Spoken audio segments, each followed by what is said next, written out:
damage control than in finding out the truth. What our government did in the name of secrecy to these individuals is absolutely shameful. According to these airmen, they soon became unwilling participants in a government cover-up. Initially, the investigation followed standard military procedure. Deputy Base Commander Charles Holt, himself a witness, began debriefing the airmen who'd reported seeing the craft. I had no choice. I couldn't ignore it. There were so many witnesses and so many people at so many different places. John Burroughs, who claimed to have seen the UFOs on both nights, says his interview was straightforward. He took our statements, kind of looked at them, said it was really a wild thing, and there's really no explanation for what's going on, and that's how it was kind of left.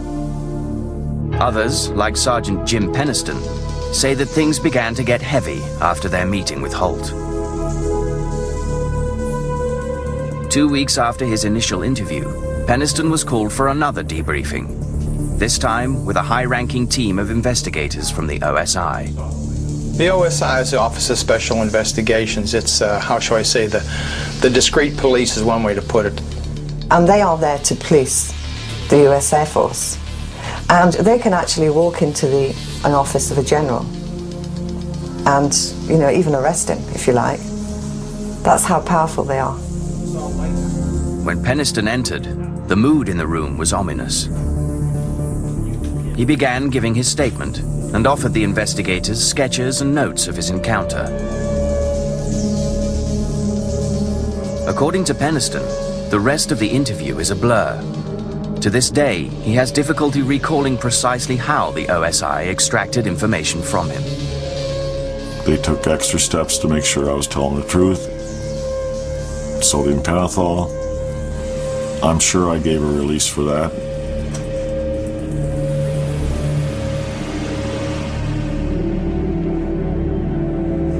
And hope that they understood that everything I said was the truth. I believe I gave my permission for that, I would think.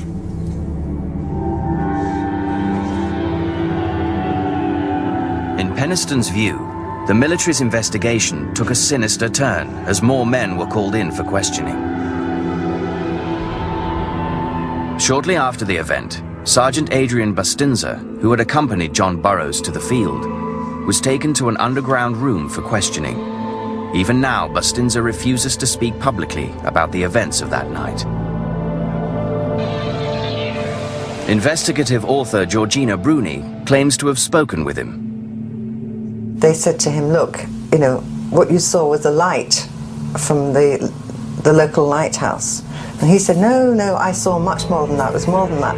No, you don't get the picture, do you? And they would not let him go until he agreed that what he saw was the lighthouse. And the moment they said to him, bullets are cheap, a dime a dozen, is when he said, okay, it was the lighthouse. Other witnesses also say they were told to drop their stories about a UFO. We were told that we couldn't talk about it, was to treat it as top secret, and that was it. We never talked about it. Airman Burroughs believes that signs of a cover-up are obvious. Shortly after his interrogation, Burroughs was back on guard duty. Making his rounds, he saw that the woods were bustling with activity. There was vehicles leaving Woodbridge going out into the forest. There was helicopters flying around out there, so there was some stuff going on out there. Exactly what, I don't know. Deputy Base Commander Charles Holt was also aware of covert activities going on at the base.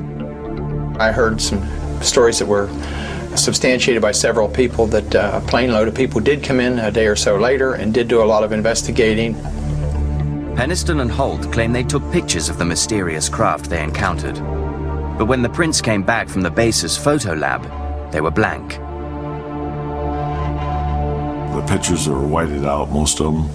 I thought that was really unusual, and I believe that the photos that I got were intentionally just whited out photographs. That's what I believe. Even Lieutenant Colonel Holt, the highest ranking eyewitness, believed he was being kept in the dark by the authorities. As the investigation continued, he was asked to type up a memo based on his interviews with other witnesses and submit it to his superiors.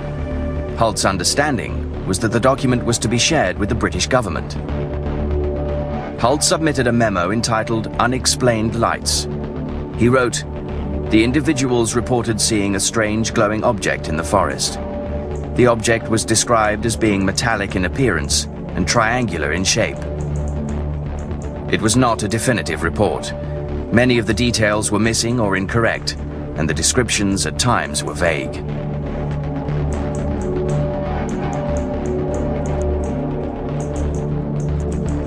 The memo was not meant for public consumption. It was meant as a tickler, if you will, to the Ministry of Defense to get them involved to do a proper investigation. With Hult's memo filed safely away, eventually the rumors of UFO sightings died down. For 3 years, the public was kept in the dark about what happened at the air bases. Then, in 1983, a new witness surfaced with a startling claim about the UFO encounter, one that was only to deepen the mystery of Rendlesham Forest.